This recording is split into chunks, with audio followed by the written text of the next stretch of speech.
Health pioneers present portion sizes, 10 ways to trick your brain into eating less. If you are new to this channel, hit the subscribe button and turn on the notification bell for relevant health topics. What's the best way to retrain your brain into eating less food, or eating more of the nutrient-dense, low-calorie foods that contribute to a healthy body? I've included several specific tips below, but it all comes down to mindful eating. If you want to decrease how much you eat, you'll need to begin with intentionality, which will take time and effort. 1. Pay attention to portions. Okay, it probably sounds too simple, but the number one way to eat less is to eat less. Don't trust yourself to free feed, self-serve and control portions without knowing the appropriate size first.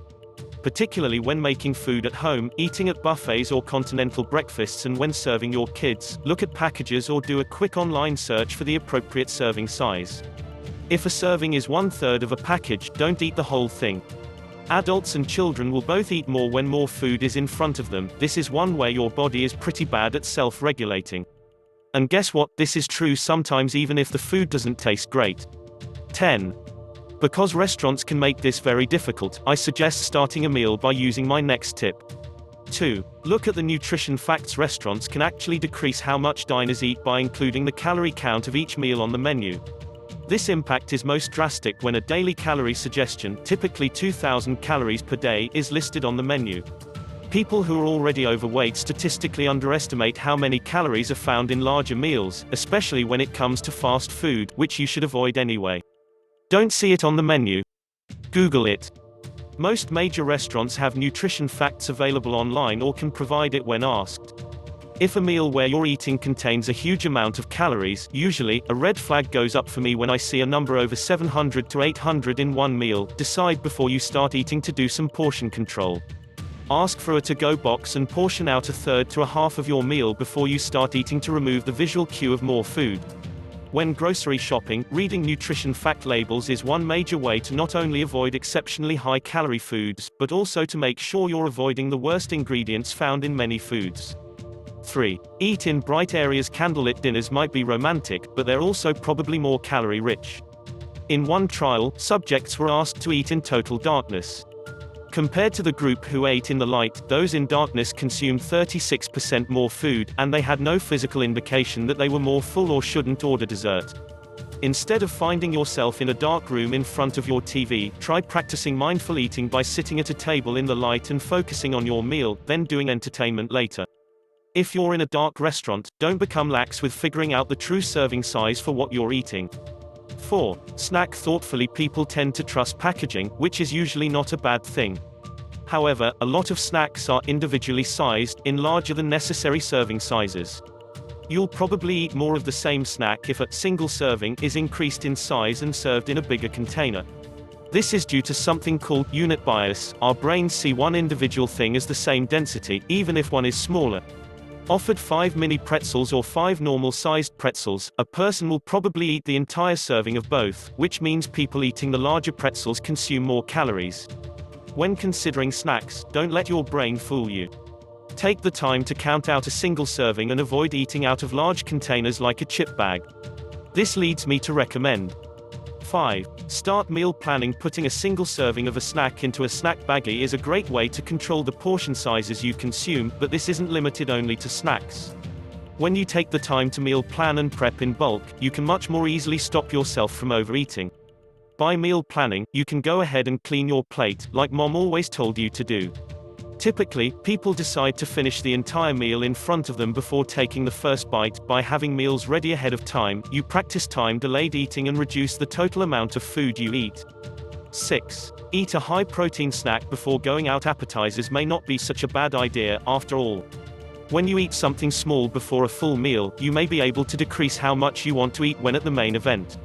This is particularly true when the pre-meal includes a lot of protein. High-protein snacks that might be great to have around, especially if you're going to a restaurant that offers massive calorie meals, include things like protein bars, black bean brownies, chia pudding and guacamole stuffed eggs. 7. Add more veggies, and eat them first. Want to trick your brain into eating more of the good stuff? Add healthy vegetables to your plate in large quantities and start with those. You may not actually reduce how much you eat of the rest of your food, but you'll eat more of the healthiest items on your plate by simply serving them and eating them first. This holds true with both children and adults. 8. Put refills and seconds out of arm's reach. I'm not calling you lazy, I promise. However, if you put the seconds on the stove rather than on the table, you'll eat less. One study found a 35% decreased intake when food was out of arm's reach. There was a slightly stronger impact on men. 9. Be wary of labeling bias. Did you know that something labeled organic doesn't mean it's necessarily low calorie or even healthy? I highly recommend going for organic whenever you can to avoid dangerous chemicals like Monsanto Roundup. However, it's easy to let an organic label confuse you. For example, organic cookies are still likely full of sugar. In one study, researchers found people not only ate more things labeled organic, regardless of health status of the food, but many subjects would even forego their other efforts to lose weight, such as exercising, after eating something organic. Don't let labeling bias fool you. Train your brain to be aware of the actual nutritional content of foods, even when they're organic.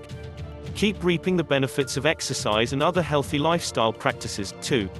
10. Use smaller plates and dinnerware. You may have seen this recommendation before, but one easy way to eat less is to use a smaller plate and smaller dinnerware. You simply can't fit the same amount of food on a small plate as you can a large one, and your brain is happier to see a full plate, even if it actually has less calories on it. Between the 1980s and 2000s, the size of the average dinner plate in the United States went up by an astounding 44%, which indicates we've become accustomed to larger serving sizes overall. In one study, less than half of the people served the same food on various dishware even noticed the dishware size differed at all. In another trial, subjects ate more of a snack food when self-serving if the spoon was larger. You're also more likely to drink more of a beverage from a tall container than a short, wide one. So, this one is simple: be aware of the size of the plates, cups and dinnerware you're using, and adjust accordingly, and implement the other tips above to keep from overeating. Precautions: I am not typically a fan of calorie counting because I think it forces you to focus on the wrong thing. Eating nutrient-dense foods is far more important than just knowing you had 1,839 calories in a day. However, there are concerns that arise with portion sizes and the way they may be impacting the obesity epidemic, especially when we're talking about high-calorie, nutrient-deficient foods.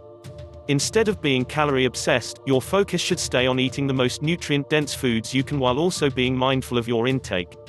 In addition, there has been some controversy surrounding the work of Professor Brian Wanzink of Cornell University, who has conducted a lot of research around the psychology of eating and portion sizes. Some of his studies have been retracted due to shoddy research practices, while others have been upheld. I have not included any retracted studies throughout this article. Thanks for watching.